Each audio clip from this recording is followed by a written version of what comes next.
Boa noite, meu irmão, minha irmã. Seja muito bem-vindo à nossa Escola de Formação Permanente São João 23, em nossa reitoria de São Miguel Arcanjo. Nós estamos iniciando mais uma aula de catequese sobre o catecismo da Igreja Católica, mais um estudo sobre o catecismo. Quero dar as boas-vindas a você que está conosco no Facebook ou está conosco também pelo YouTube. Nós estamos agora nesse novo espaço que reservamos para esta aula, porque as nossas missas passaram a ser dentro da igreja desde ontem, e nós agora estamos em nova formatação de estúdio aqui para nossas aulas. De tal maneira que nós queremos agradecer a você que já está conosco desde já. Eu estou aqui acompanhando quem já está chegando, seu Caetano, Graça, e o pessoal está chegando por aqui. A gente vai registrando as presenças de vocês desde já nesta aula de catequese, onde vamos trabalhar o parágrafo 4 do Catecismo da Igreja Católica, né? Estamos chegando para saudar a todos nesta noite. E saudamos Wanda, que está chegando lá de Garanhuns, participando com a gente de Garanhuns, né? Assistindo a gente a nossa aula. E vamos assim, registrando nossas presenças, né? O pessoal que está chegando aqui, coloque seu nome, coloque a sua cidade onde você está, e a gente vai acompanhando vocês nessas aulas que vamos discutindo sobre o catecismo da Igreja Católica. Quero convidar você para iniciar a nossa aula, como sempre fazemos, invocando a Trindade Santa. Em nome do Pai, do Filho e do Espírito Santo. Amém. Vinde, Espírito Santo, enchei os corações dos vossos fiéis e acendei neles o fogo do vosso amor. Enviai, Senhor, o vosso Espírito e tudo será criado, e renovareis a face da terra. Oremos, ó Deus, que instruístes os corações dos vossos fiéis com a luz do Espírito Santo, fazei que apreciemos retamente todas as coisas segundo o mesmo Espírito e gozemos sempre de sua consolação por Cristo nosso Senhor. Amém. Nossa Senhora, Mãe da Igreja, rogai por nós. São Miguel Arcanjo, protegei-nos e defendei-nos no combate. Em nome do Pai, e do Filho, e do Espírito Santo. Amém. Muito bem, nós estamos chegando então com nossa aula nesta quarta-feira, com um tema bastante, eu diria, polêmico e curioso. Vamos tratar no parágrafo 4º do Catecismo, a partir do número 279. É o tema da criação. E aí tem pano para manga para conversar, porque tem muita pergunta sendo feita a partir deste tema da criação. Aqui à nossa frente, a palavra de Deus em destaque, com a luz acesa, para lembrar que estamos no mês da Bíblia, no mês da palavra de Deus. Olha, nós vamos começar a conversar sobre a questão do Criador. Estamos vendo o credo, já vimos, creio em Deus Pai, Todo-Poderoso, hoje, Criador, né? E a gente vai refletir sobre isso, a ação criadora de Deus. Para isso, a gente vai pegar o prólogo de São João, lá no Evangelho de São João, no capítulo 1º, que vai dizer exatamente assim. O prólogo de São João, antes de entrar no catecismo propriamente, vamos pegar aqui o Evangelho de São João, no capítulo 1º, se você tem sua Bíblia, pode pegar aí também, que diz assim: no princípio era o Verbo, e o Verbo estava junto de Deus, e o Verbo era Deus. No princípio, ele estava junto de Deus. Tudo foi feito por meio dele, e sem ele, nada do que existe foi feito. O que estava nele era a vida, e a vida era a luz dos homens. Essa luz brilhou nas trevas, e as trevas não a compreenderam. Esse texto vai nos lembrar exatamente a ideia da criação, depois já retomada no Gênesis. Mas vamos lá para o nosso catecismo, porque há muitas perguntas para serem feitas hoje sobre a criação. Eu quero saudar Vandeilma, que está chegando aqui com a gente, e Kaline, que está conosco também nesta aula. Olha só, número 279, nós vamos encontrar que o credo, o símbolo, seja ele apostólico, ou seja, ele niceno, ele vai começar com: creio em Deus Pai Todo-Poderoso, Criador do céu e da terra. Criador do céu e da terra. É assim que começa a palavra do credo, confessando Deus Pai como Criador de todas as coisas visíveis e invisíveis. Por isso o catecismo diz que é preciso primeiro falar do Criador, para depois falar da criação, para depois falar da queda do pecado. Veja, temos que falar do Criador, olha a ordem do nosso estudo hoje, do Criador, para depois falar da criação, para depois falar da queda do pecado. Esse parágrafo aqui, ele tem 5 pontos. Nós vamos passar os 5 pontos hoje porque ele é muito denso e a gente precisa devagarinho estudando as coisas. Não precisa correr, não. Eu não preciso passar os 5 pontos hoje na aula, mas alguns deles, pelo menos 2 ou 3, vamos aprofundar, porque eles vão levantar muitas perguntas. Quem de nós já se perguntou, nascendo só Caim e Abel, aliás, Adão e Eva, como é que o mundo tem esse povo todo hoje? Não é? Como é que o mundo tem todo esse povo aqui? Quem de nós já se perguntou como é que Deus fez o homem do barro, soprou nas narinas e o homem surgiu do barro? Quem de nós não já se perguntou questões sobre a criação? Então, olha, nós temos muito o que conversar hoje a respeito disso.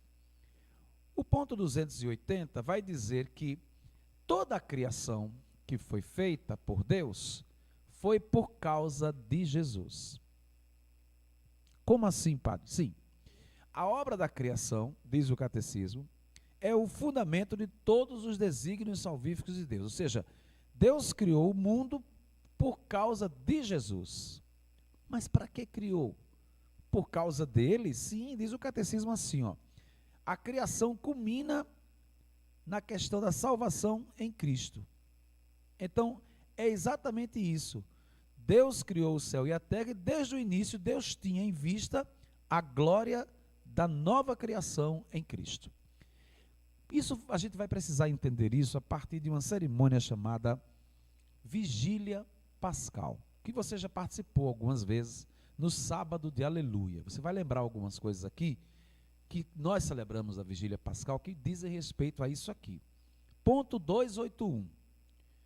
As leituras da Vigília Pascal, aquelas 9 leituras, que algumas paróquias fazem 7, outras 5, 9 leituras, a celebração da criação nova em Cristo começam pelo relato da criação. É verdade, quando você vai celebrar a Vigília Pascal, você tem, então, inicialmente, você tem as leituras do Gênesis. Eu quero saudar aqui a Ivete França, que está chegando, Cida Pinheiro, lá em São Paulo, Rosa também lá em São Paulo, chegando com a gente, lá pelo YouTube também, lá na paróquia do Mandaqui, lá do Santo Antônio dos Bancários. Um abraço ao pessoal dos bancários e ao meu querido Padre Jeremias.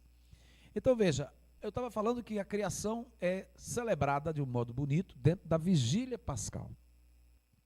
Da Vigília Pascal. De tal maneira que, na liturgia, o relato da criação, diz o número 281, constitui sempre a primeira leitura das vigílias das grandes festas do Senhor. Segundo o testemunho dos antigos, a instrução dos catecúmenos para o batismo seguia o mesmo caminho. Isso, se a gente for olhar, exatamente testemunhado isso a partir dos documentos antigos da igreja, dos escritos antigos da igreja. Um deles chama-se Egéria, e a Egéria é exatamente um dos catecismos, um dos documentos da igreja que fala sobre a formação dos catecúmenos, né? Então atesta exatamente isso, parte da criação. Parte da criação. Dentro disso, aí a gente vai entender assim, como é que a igreja, ao longo dos tempos, manifestou ou expressou a catequese sobre a criação. Como é que a igreja ensinou isso? Porque não é um tema fácil. Mesmo quando a gente vai falar para crianças, dizer que as crianças fazer a aula de catequese, vendo a obra da natureza, etc, etc, que Deus criou tudo isso. Mesmo quando vai falar para jovens que questionam muita coisa, mesmo quando vai falar para adultos, não é um tema fácil. E aí, no ponto primeiro, o documento fala sobre a catequese sobre a criação. E diz que é muito importante que a gente possa pensar numa catequese que parte da criação. Logicamente, por quê? ela diz respeito aos próprios fundamentos da vida humana e cristã, porque explicita a resposta da fé cristã à pergunta dos homens em todas as épocas. Quais perguntas? De onde viemos? Para onde vamos? Qual é a nossa origem? Qual é o nosso fim? De onde vem e para onde vai tudo o que existe?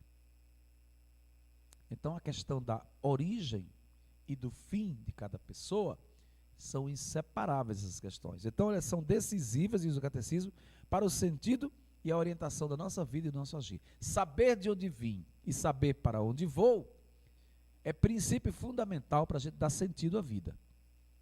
Aí, na ótica cristã, você vai encontrar exatamente a sua origem em Deus e a finalidade também em Deus. Então, nós temos praticamente, do ponto de vista cristão, a mesma origem e a mesma finalidade. De tal sorte que a vida do ser humano é reflexo da imagem e semelhança de Deus, e nesse contexto está voltado desde o início, na sua criação, até o seu fim natural, para o Criador.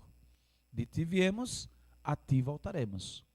Esse é o princípio cristão. Agora, no ponto 283, nós vamos encontrar o seguinte. Acompanhe comigo, por favor, essa leitura. A questão das origens do mundo e do ser humano é objeto de numerosas pesquisas científicas que enriqueceram magnificamente nossos conhecimentos sobre a idade e as dimensões do cosmo, o devir das formas vivas, o aparecimento do homem. Sempre foi intrigante isto. Como o mundo foi criado? Há várias teorias sobre isso. Ciência e fé se batem nessa história. Há várias teorias sobre isso. Segue o texto do Catecismo dizendo: essas descobertas nos convidam a admirar tanto mais a grandeza do Criador, a render-lhe graças por todas as suas obras, pela inteligência, pela sabedoria que dá aos estudiosos, aos pesquisadores.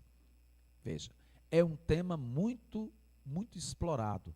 Qual a origem da humanidade? Qual a origem do mundo? Você já parou para pensar sobre isso? Já lhe bateu assim no juízo alguma vez de parar e dizer, como é que a gente foi criado? Como é que o mundo existiu? A Bíblia nos relata a criação, mas a ciência também vem tentar explicar algumas coisas. E aí, o Catecismo da Igreja vai dizer que, no número 284, que o grande interesse reservado a essas pesquisas é fortemente estimulado por uma outra questão, de outra ordem, que ultrapassa o âmbito das ciências naturais. Não se trata somente de saber quando e como surgiu materialmente o cosmos, nem quando o homem apareceu, mas antes, atenção, de descobrir qual é o sentido desta origem. Não é saber quando surgiu o mundo, mas para quê? Para que Deus criou o mundo?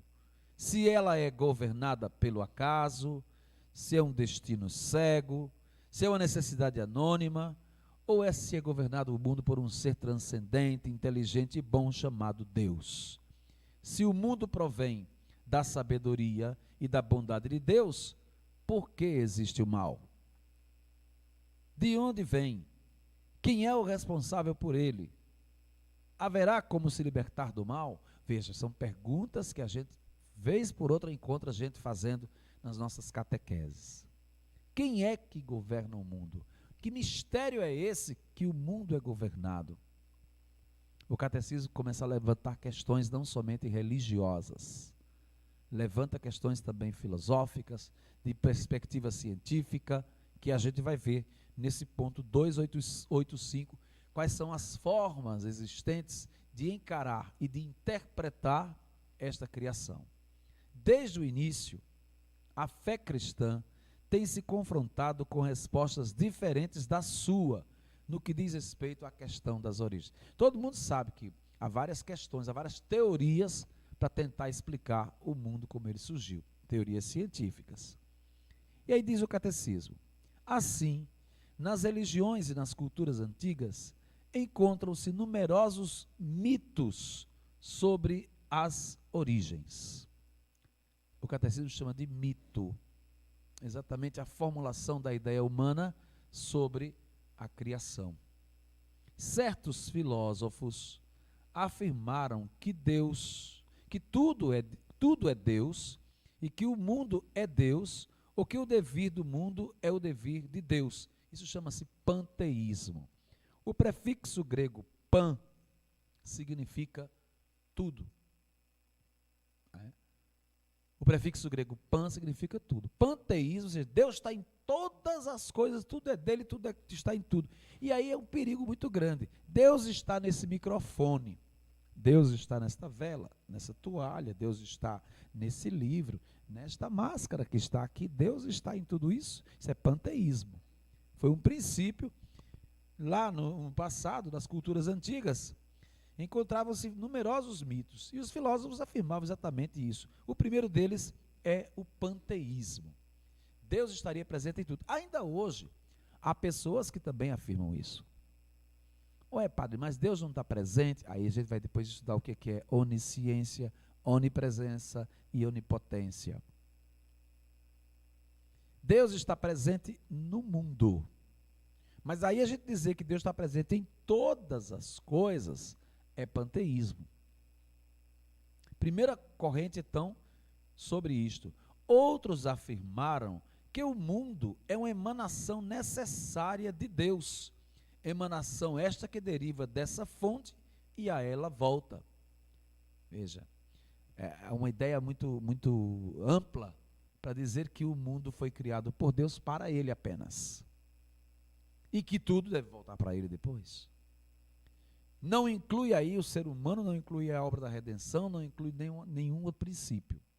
Apenas Deus criou o mundo para si mesmo. Depois, uma outra afirmação que se tem aqui é esta. Outros ainda afirmaram a existência de dois princípios eternos, o bem e o mal, a luz e as trevas, em luta permanente entre si. E aí vem o dualismo e o maniqueísmo, né? O dualismo, as duas situações, e o maniqueísmo, o bem e o mal, a luz e as trevas, etc. Eram correntes filosóficas que alimentavam isto. No mundo só existem essas duas realidades, para tentar explicar o mundo. Segundo algumas dessas concepções, o mundo, pelo menos o mundo material, é mau, produto de uma queda, e, portanto, deve ser rejeitado ou superado. Isso é a gnose, né? É a gnose. O mundo é mau. Se a gente for na Bíblia, no livro do Gênesis, a gente vai entender e perceber que Deus criou o mundo, diz o Gênesis, e viu que tudo era bom. A gnose afirma que o mundo é mau, que é produto do pecado humano, etc, etc, etc. Nós fomos criados em estado de perfeição. É bom lembrar isso, né? Ninguém de nós é criado, pau que nasce torto, morre torto. Ninguém nasce torto. Do ponto de vista bíblico, do ponto de vista cristão, todos os seres humanos são feitos em estado de perfeição. O pecado é que desvia, o pecado é que tira do caminho, mas nós fomos feitos, inclusive, nesse estado de perfeição para amar. Deus, que é amor, criou a gente por amor e para amar. Aí quando a gente encontra um ser humano desviado desse caminho, é alguém pecaminoso que está fazendo questão de sair do projeto de Deus que nos fez para amar e está indo para o ódio. Está caminhando por outro caminho, por outra trilha. Não está amando como Deus nos fez para amar. Depois, vai dizer o seguinte: outras admitem que o mundo teria sido feito por Deus, mas à maneira de um relojoeiro, que uma vez terminado o serviço, o abandonou a si mesmo. O deísmo, né? Criou o mundo, largou para lá. Se virem, agora é com vocês. Tomem conta, não tem mais nada a ver com isso. Criei e o resto é com vocês. É uma afirmação de um Deus que seria apenas aquele que teria criado o mundo e largado de mão para lá, e a gente ficou sozinho, sem a companhia de Deus. Um deísmo puro. Outros ainda não aceitam nenhuma origem transcendente do mundo, vendo neste o mero jogo de uma matéria que teria existido sempre, o materialismo, né? E aí, aquele pessoal que é absolutamente voltado apenas para a dimensão material. Ou prova ou não é. Ou é isso ou não é. Dimensão transcendental não existe aí. Não existe aí. Veja que existem várias formas, várias correntes filosóficas, mitológicas até, que o ser humano encontrou para poder tentar explicar as origens do mundo. Nós, cristãos, seguidores de Jesus Cristo, cremos na criação feita por Deus, na sua presença na criação e na continuidade dele acompanhando a sua obra ao longo dos tempos. Agora, existem outras questões que vão mexer com isso. O catecismo vai dizer: todas essas tentativas dão prova da permanência e da universalidade da questão das origens. Essa busca é própria do ser humano. Só quem se interessa pela criação da forma como foi é o ser humano, que quer saber, que quer perguntar, que quer, né, indagar de todas as situações. Sem dúvida, a inteligência humana já pode encontrar uma resposta para a questão das origens. A existência de Deus Criador pode ser conhecida, com certeza, por meio de suas obras, graças à luz da razão humana. E aí, nós vamos encontrar os escritos antigos da igreja falando sobre isso. A primeira forma de entender o Criador é a partir das suas obras criadas. A partir das suas obras criadas. E isso é bonito porque na ótica cristã também é assim, a gente olha para a criação e contempla quem a criou. Para entender a dimensão do Criador, é preciso, diz o catecismo, à luz da razão humana, olhar para as obras de Deus, ainda que muitas vezes este conhecimento seja obscurecido e desfigurado pelo erro. Porque a mente humana não alcança tudo que Deus criou. O conhecimento completo de todas as coisas. Nós somos um grão de areia diante da criação. Somos um grão de areia diante de Deus. Somos nada. Mas as obras da criação nos apontam para um Deus que criou estas obras. Por isso, a fé vem confirmar e iluminar a razão na compreensão correta desta verdade. Aí entra a dimensão de fé. Aquelas teorias mitológicas lá de trás, para nós, elas perdem o sentido quando a fé vem responder a realidade de que nós contemplamos. Isso a gente canta também no tão sublime sacramento, quando se cantava em latim antigamente, dizendo prestet fides supplementum sensum defectui.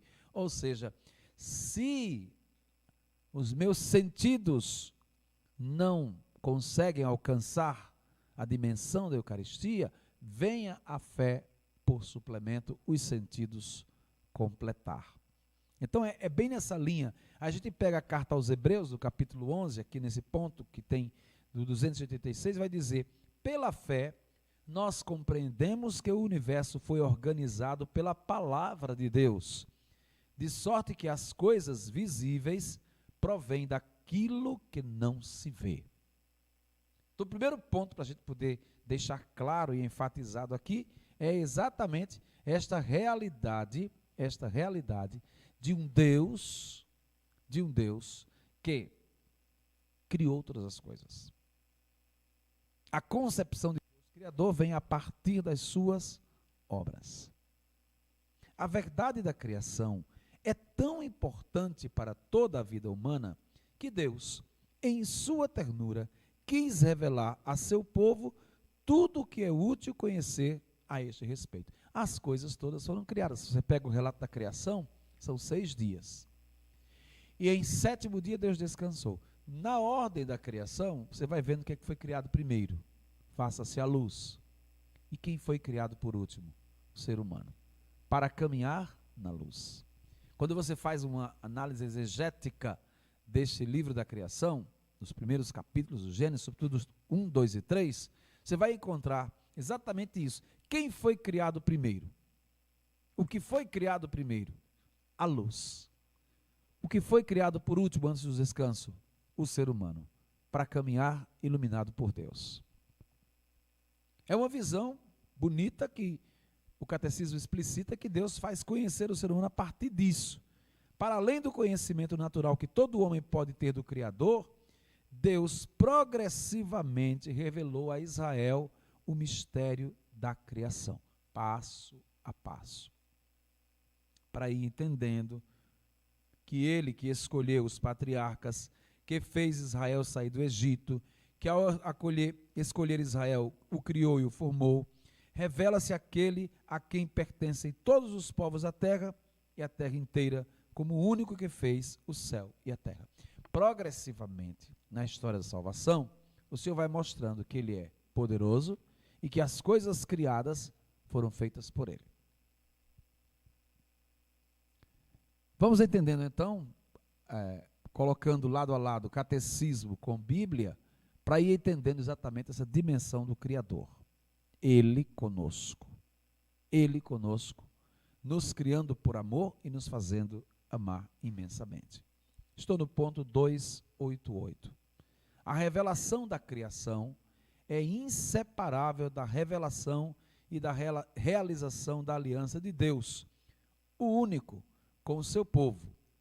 Aí vamos ligar as duas situações. Personagens da criação, personagens da revelação. Vamos lembrar aqui quem é? Personagens da criação. Quem está lá? Adão e Eva. Deus cria o mundo e cria Adão, e de Adão faz surgir a mulher. Simbologia bonita para dizer mulher, chamada mais tarde em Maria. Aí se explica por que Jesus não chama Maria de mãe. Aí se explica por que no Evangelho, várias vezes, quando Jesus se refere a Maria, ele a chama de mulher. Porque ela é a nova Eva. E ele é o novo Adão no Novo Testamento. Não é por motivo de descaso, de desprezo, não chamar a mãe de mãe. Ele a chama de mulher, fazendo referência àquela passagem de Adão, quando disse lá no Antigo Testamento: esta sim é osso dos meus ossos, carne da minha carne, será chamada mulher.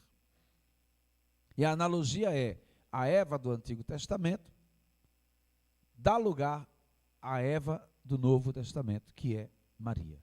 O Adão pecador do Antigo Testamento é aquele que dá lugar a Jesus, que é o perdão dos pecados, que traz a remissão para o gênero humano.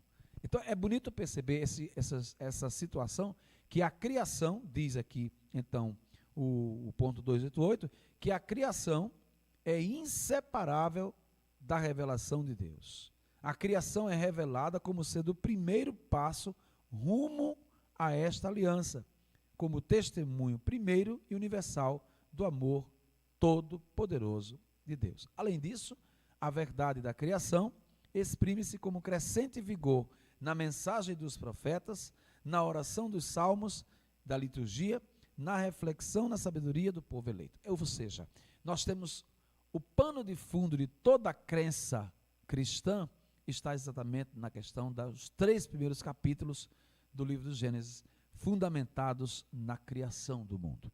E, por consequência, criando o mundo, cria o gênero humano. Ponto 289. Entre as palavras da Sagrada Escritura sobre a criação, os 3 primeiros capítulos do Gênesis ocupam um lugar único. Aí aqui a gente precisa entender uma coisa. O Gênesis não foi o primeiro livro da Bíblia que foi escrito, mas foi posto lá no começo. Gênesis, criação, origem, início, significa esta palavra. Por isso está no primeiro livro da Bíblia aqui. Agora, os 3 primeiros capítulos da Bíblia, aí sim, eles vão respaldar toda a questão literária. Atenção para isso. Vamos entender o seguinte. Por outras vezes, nós já falamos em nossas aulas que o catecismo, aliás, a Sagrada Escritura, melhor falando, a Bíblia, ela não é um livro que a gente vai lá na prateleira, pega como se fosse uma receita de bolo, e vamos ver o que é preciso para ser feliz. 3 gotas disso, 3 colheres daquilo, tantas porções disso. Não é um livro dessa natureza. As histórias contadas na Sagrada Escritura, elas têm uma expressão muito forte de manifestar como Deus agiu na vida do povo do Antigo e no Novo Testamento e continua a agir em nossas vidas, uma vez que Ele é o mesmo ontem, hoje e sempre. Agora, para isso, existe uma coisa que a gente precisa entender. Para quem faz literatura sabe disso, né? Quem estuda literatura sabe disso. Existe uma coisa chamada gênero literário. O gênero literário é assim, vamos tentar entender. Ó, eu pego 3, 4 pessoas e dou um lápis e uma folha para essas 4 pessoas. E digo assim, me escrevam aí como foi que começou, por exemplo, a história da pandemia do coronavírus. Deixo 4 pessoas escrevendo. Aquelas 4 pessoas vão escrever o mesmo conteúdo, provavelmente, falando sobre a mesma coisa, mas com estilos diferentes. Uma delas poderá, de repente, contar uma história, a outra pode fazer uma poesia de estilo lírico-narrativo, a outra pode fazer uma dissertação, opinando sobre a situação como está. O que quero dizer com isso? Quero dizer que cada autor tem o seu estilo, que se encaixa dentro de um gênero literário. E é esse gênero literário que é marcado por uma linguagem, por vezes, narrativa, por vezes, poética, por vezes, até dissertativa.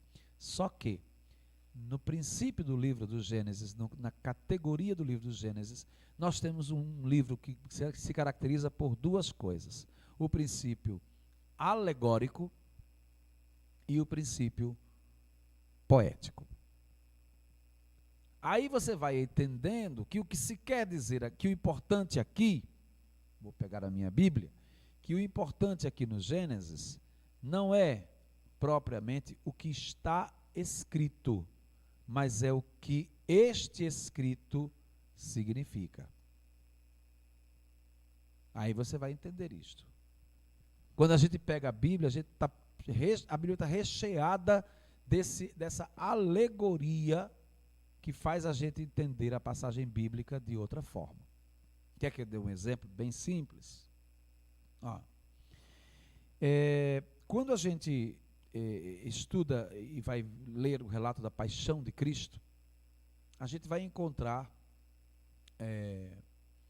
Pilatos. E vai encontrar os soldados ao pé da cruz. E Pilatos manda escrever na placa: Jesus de Nazareno, Rei dos Judeus. Jesus Nazarenos, Rex Iudeorum. E os soldados escrevem aquilo na placa e dizem a Pilatos assim: não escrevas Jesus Nazareno, Rei dos Judeus. Escreva assim, ó: este homem disse, eu sou o Rei dos Judeus. E aí Pilatos dá uma resposta, dizendo: o que eu escrevi está escrito. Quem lê esse trecho no Evangelho tem a impressão de que a ideia de Pilatos aqui é sobrepor a sua autoridade, dizendo, em outras palavras, quem manda sou eu e você tem que escrever o que eu estou lhe mandando.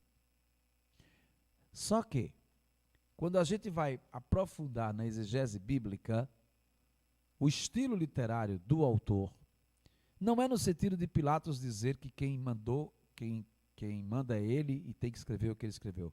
O que eu escrevi sobre este homem está escrito no Antigo Testamento. Eu não disse mais nada do que deveria dizer da verdade. Este homem é o Rei dos Judeus. O que eu disse aqui, eu estou só confirmando o que o Antigo Testamento já teria dito, que ele viria para ser o Rei de Israel. Então veja que o estilo literário diz muito da forma como o autor quer falar e muito mais a interpretação da linha e entrelinha, sobretudo a entrelinha, é importante. Na Sagrada Escritura, nós precisamos sempre aprender a ler não somente a linha, mas também a entrelinha. Sobretudo a entrelinha. O que é entrelinha? É o que está por trás do texto. Senão a gente cai numa coisa chamada literalismo, que é pegar o texto ou a palavra do jeito que está lá e dizer, é assim, porque assim tem que ser. Porque está escrito desse jeito. E há um contexto por trás de cada texto. Eu estou dizendo essas coisas por quê? Porque a gente vai precisar entrar no livro do Gênesis, os capítulos 1, 2 e 3, e já entender que o livro do Gênesis é um livro escrito em linguagem alegórica. Vou dizer uma coisa agora para vocês, o que provavelmente não tenha sido exatamente como está ali. Espera aí, padre, quer dizer que a Bíblia está mentindo? Não, não é questão de mentira, nem de ficção. Nem de ficção, porque numa obra de arte, por exemplo, eu acho a coisa mais estranha quando alguém contempla uma obra de arte e diz, isso é mentira. Na arte não existe mentira, existe ficção. Né?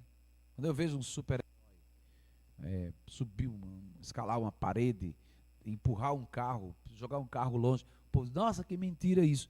Não é mentira, é uma ficção do autor que criou, a partir da sua obra, alguém capaz, com uma força possível, de levantar um carro e jogá-lo fora. É ficção. Porém, não estamos falando de obra literária, simplesmente. A palavra de Deus não é só um livro, que comecei dizendo, não é um livro que a gente vai na prateleira e pega. Estou falando da palavra de Deus que, traduzida para o nosso idioma, na sua riqueza literária, certamente tem muito a dizer nas entrelinhas. Aí a gente vai sair daquele grau infantil de entender a Bíblia somente pelo literalismo, e perigoso também isso, né? Perigoso. Porque imagine uma passagem como Jesus diz que se o olho leva a pecar, arranque o olho. É óbvio que Jesus não mandou ninguém arrancar o olho literalmente. É óbvio que por trás de uma passagem dessa há todo um contexto para isso. Por que Jesus curou essa semana no Evangelho um homem e curou a mão direita desse homem? Tem um sentido para isso. Na cultura dos judeus, a mão direita é a mão que faz o bem. Ter a mão atrofiada, a mão direita, é certamente um desgraçado que só faz o mal a todo mundo. Aí na cabeça do povo era isso.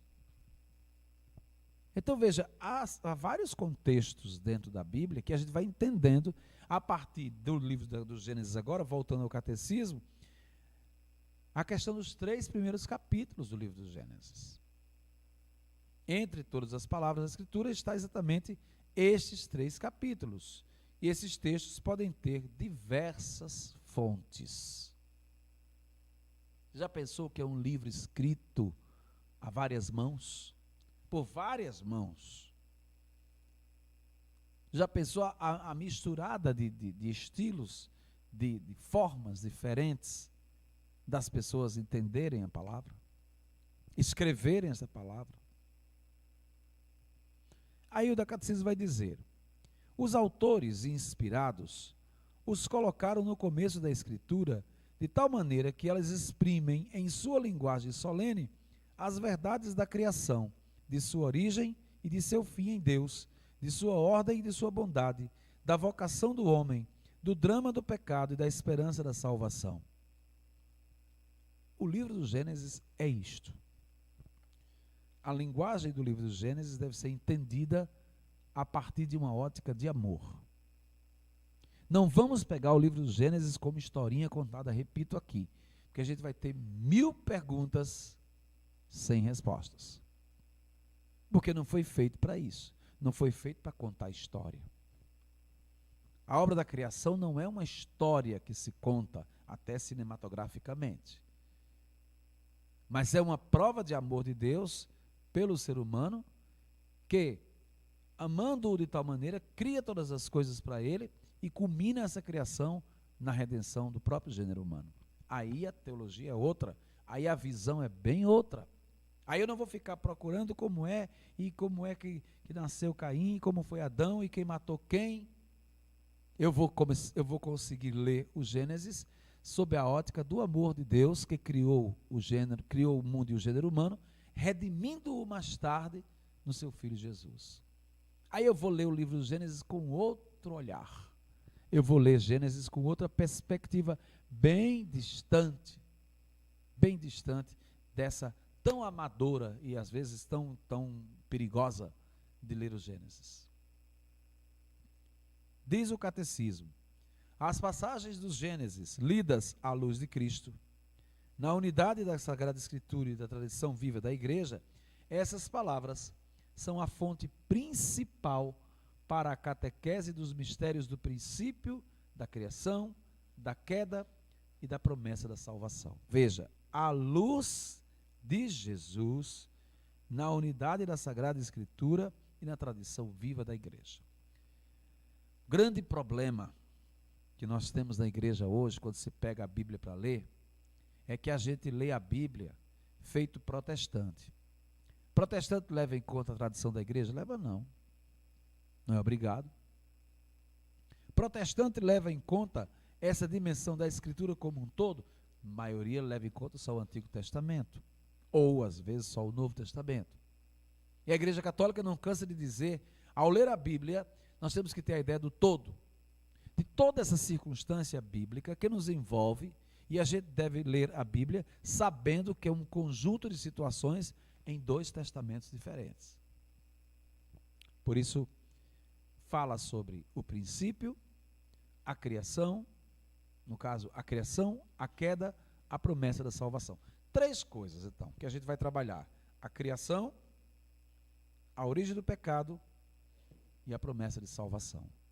Nesse parágrafo sobre a criação, fala esses três temas. Nós vamos entrar, então, propriamente na criação, a obra da Santíssima Trindade. Como assim? A gente aprendeu todo o tempo que quem cria é Deus Pai.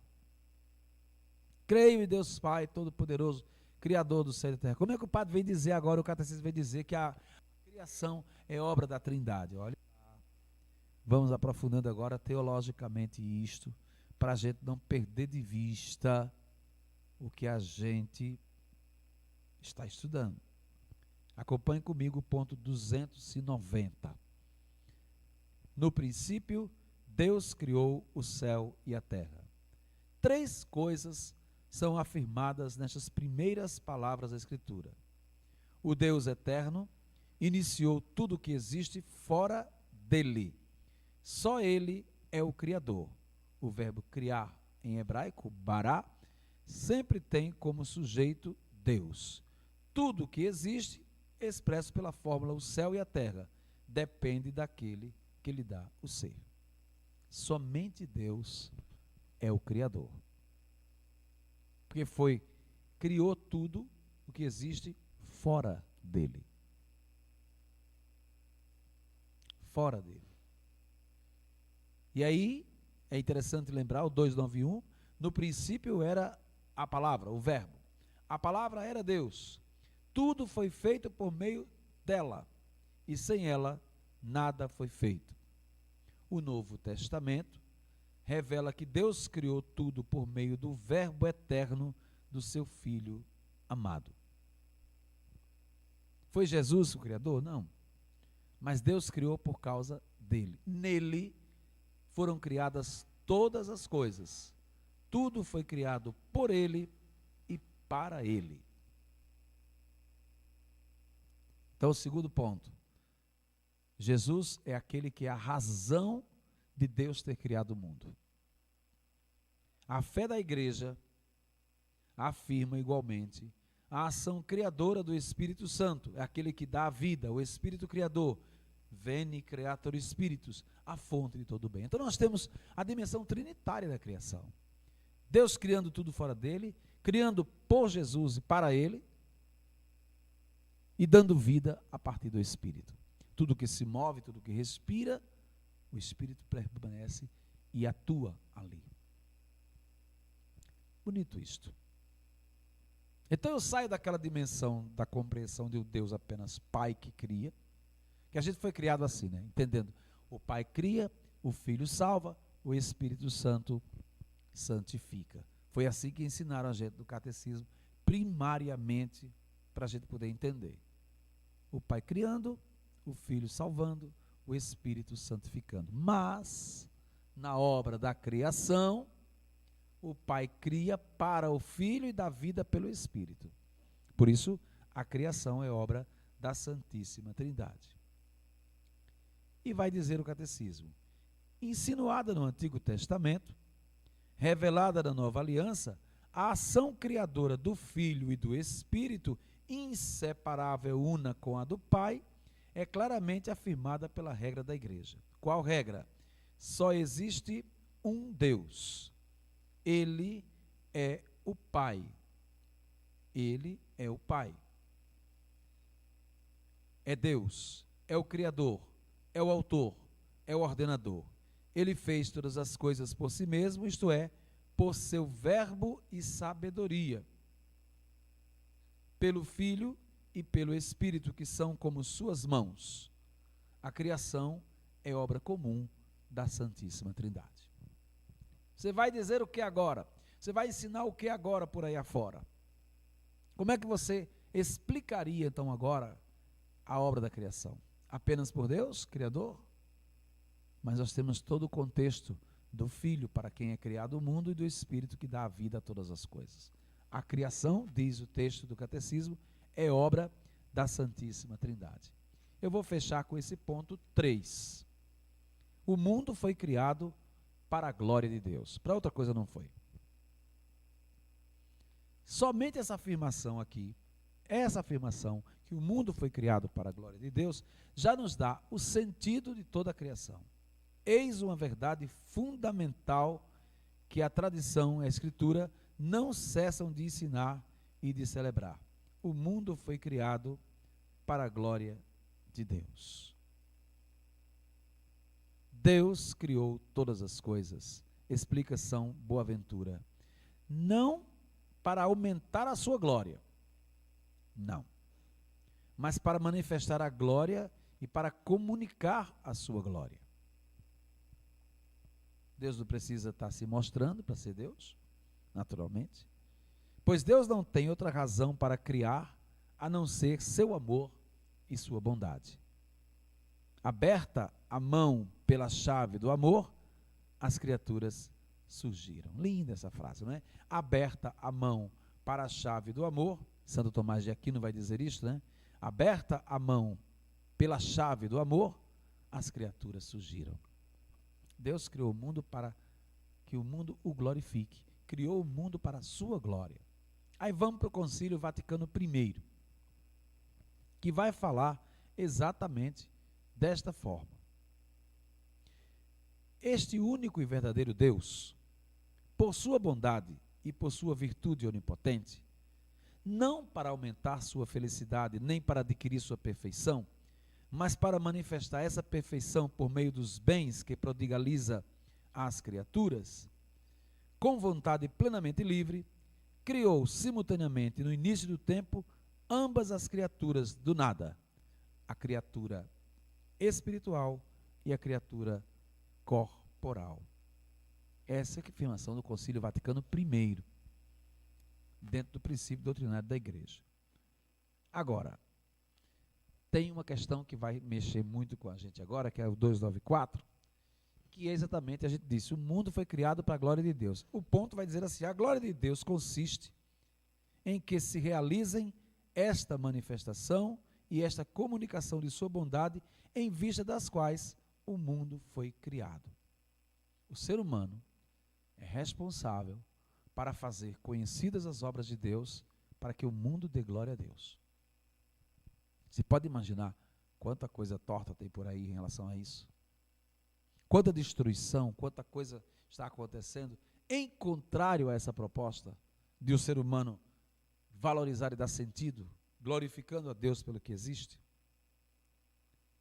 Ele nos predestinou à adoção como filhos por obra de Jesus Cristo para o louvor de sua graça gloriosa, pois a glória de Deus é o homem vivo. Nosso bispo Dom José Luiz, agora há pouco, citou esta frase tão bonita,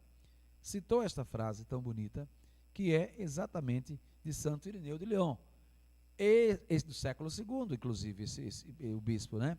Ele diz: a glória de Deus é o homem vivo, e a vida do homem é a visão de Deus. Olha que bonito isto.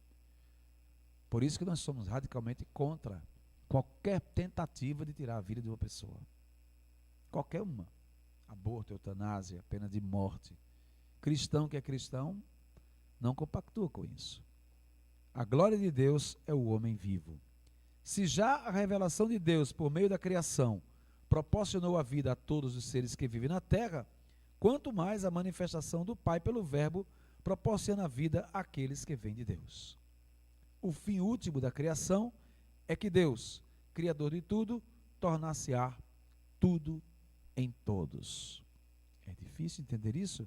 Procurando ao mesmo tempo a sua glória e a nossa felicidade.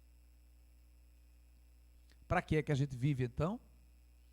Para que é que o mundo existe então? Para dar glória a Deus, para glorificar a Deus. E aí vem, o que hoje no mundo é avesso a isso? Quem está preocupado hoje no mundo para que a obra da criação dê glória a Deus? Seja uma oportunidade de glorificar o Senhor. Dentro disso, é muito importante pensar nesta realidade. Bem, como eu disse a vocês, nós temos 5 pontos dentro desse parágrafo aqui sobre o Criador. Nós não vamos tratar os 5 pontos, vamos tratar até o 3º, deixaremos o 4º para a próxima aula. Mas, dentro disso, ficam claros alguns pontos para a gente nesta aula de hoje. A questão da criação, a questão de como a gente hoje encara a criação, a partir da ótica cristã, de que Deus criou o mundo e criou o ser humano para que desse ao ser humano a vida, a questão da criação feita pelo Espírito Santo, pela Santíssima Trindade, aliás, o Pai criando para o Filho e dando vida pelo Espírito. Veja, você vai entender então que a criação é esta obra trinitária. O Pai criando, por causa de Jesus, e dando vida às coisas por meio do Espírito Santificador, Paráclito, etc. E que este mundo foi criado para dar glória a Deus. São os pontos que a gente tratou hoje e que ajudam a gente a aprofundar e a refletir esta realidade da criação que se faz presente e a qual a gente é convidado a tratar bem, a cuidar.